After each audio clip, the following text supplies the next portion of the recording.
Kate here with WTI. Now, if you're also struggling with a small space, but you need a desk, this one from SOPRANNOMIN might be exactly what you're looking for. I love what a small footprint this has, but that it has all kinds of little storage compartments. So this is in the white wood grain finish. It's a nice size to have your laptop, you can draw in here, you can have your different little gadgets, but it doesn't take up a whole lot of room. You have a shelf right here where you can load up all of your books, your pencils, anything that you need easy access to.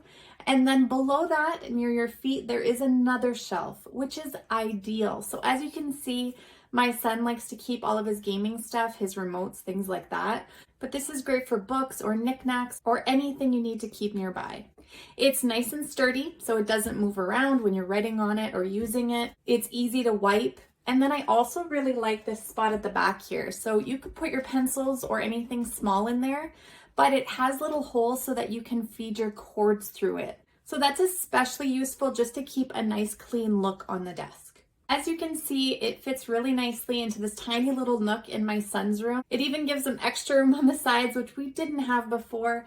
So we've been really thrilled with this desk. It's a breeze to put together. In fact, my son did it on his own. So very, very easy, and I think you're gonna love it. And that's my point of view.